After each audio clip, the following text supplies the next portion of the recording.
নমস্কার বন্ধুরা, কাকলি রান্নাঘরের পক্ষ থেকে সকলকে জানাই আন্তরিক অভিনন্দন, ভালোবাসা, শুভেচ্ছা। আজকে চলে আসলাম আরও একটি নতুন রেসিপি নিয়ে। বন্ধুরা, এখন শীতকালে নানা রকম সবজি বাজারে পাওয়া যায়। তার মধ্যে সিম কিন্তু আমরা কম বেশি সকলে খেয়ে থাকি।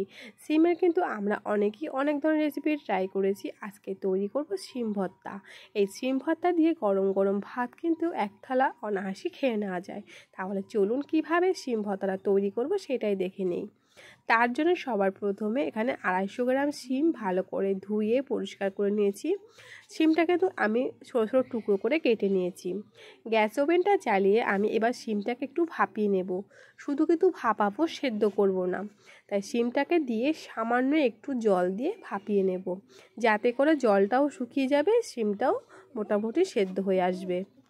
জলটা বেশি দেবেন না, তাহলে কিন্তু জলটা বেশি দিলে সিমটা বেশি সেদ্ধ হয়ে যাবে আর জলটা ফেলে দিতে হয়। তাই সিমের ভর্তার স্বাদটাও কিন্তু খুব একটা ভালো আসে না। মিডিয়াম আঁচে সিমটাকে 5 মিনিটের জন্য আমি একটু ভাপিয়ে নিচ্ছি।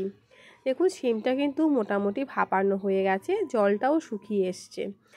এখানে পুরো জলটা শুকিয়ে গেছে। দেখুন, এবার দেখিয়ে দিচ্ছি সিমটা ঠিক কতটুকু ভাপিয়ে নিয়েছি।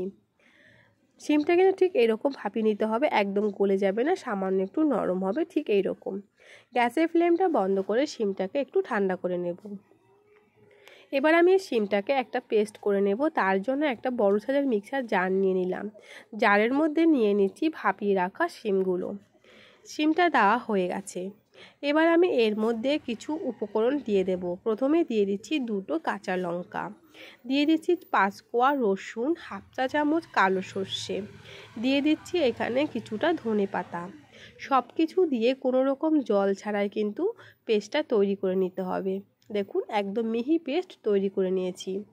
এবার সিম ভর্তাটা তৈরি করার জন্য গ্যাস ওভেন জ্বালিয়ে আবারও একটা কড়াই বসিয়ে দিলাম। কড়াইতে দিয়ে দিলাম বেশ কিছুটা সরিষার তেল। অবশ্যই কিন্তু যে কোনো ভর্তা তৈরি করার সময় সরিষার তেল ব্যবহার করবেন, তাহলে দেখবেন ভর্তার স্বাদটা খুব ভালো আসবে।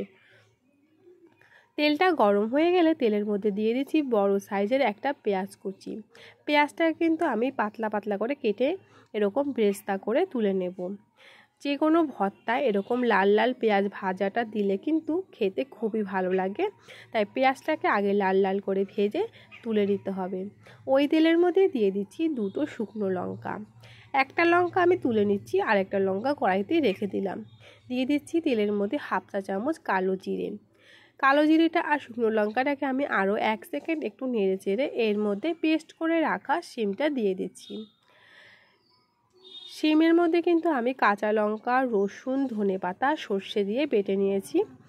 সিমটাকে এবার কড়াইতে ভালো করে দিয়ে তেলের সাথে মিশিয়ে নিতে হবে।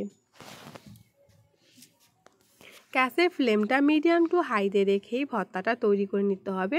যেহেতু সিমটা পুরোপুরি সেদ্ধ হয়নি, বাকি সিমটাও সেদ্ধ করে নেওয়ার জন্য খুব ভালো করে রান্না করে নিতে হবে। এবার দেখুন, এখানে সিমটা অনেকটাই জল শুকিয়ে গেছে। এবার এর মধ্যে দিয়ে দেব একে একে বাকি উপকরণগুলো। সবার প্রথমে দিয়ে দিচ্ছি 1 চা চামচ হলুদ গুঁড়ো, 1 চা চামচ নুন, দিয়ে দেব এর মধ্যে সামান্য একটু চিনি।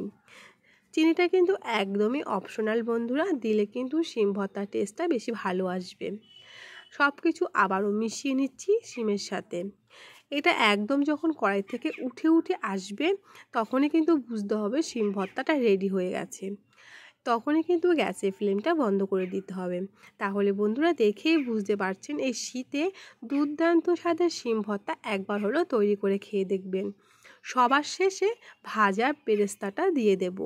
ব্যাস, তৈরি হয়ে গেল দারুণ স্বাদের দারুণ টেস্টি সিম ভর্তা। আপনারা কিন্তু আমার এই রেসিপি যদি ভালো লেগে থাকে, একবার হলো এই সিম ভর্তাটা বাড়িতে ট্রাই করবেন। আর সেটা কেমন হয়েছে কমেন্টে জানাতে ভুলবেন না। ভালো লাগলে লাইক শেয়ারের অনুরোধ রইল। আর এরকম নিত্য নতুন সহজ ধরনের রেসিপি পেতে যে সকল নতুন বন্ধুরা আমার চ্যানেলটিকে এখনও সাবস্ক্রাইব করেননি, তাদের কাছে অনুরোধ আমার চ্যানেলটিকে সাবস্ক্রাইব করে আমার পাশে থাকার। আমি সিম ভর্তাটাকে একটা বাটিতে পরিবেশন করে দিলাম। উপর থেকে যে ভেজে রাখা শুকনো লঙ্কাটা রেখে দিয়েছিলাম, সেই শুকনো লঙ্কাটা দিয়ে দেব। আর দিয়ে দেব বেশ কিছুটা কাঁচা সরিষার তেল। যে কোনো ভর্তার শেষে বন্ধুরা এরকম একটু কাঁচা তেল দিয়ে পরিবেশন করবেন, তাহলে দেখবেন ভর্তার টেস্টটা দ্বিগুণ হয়ে যাবে।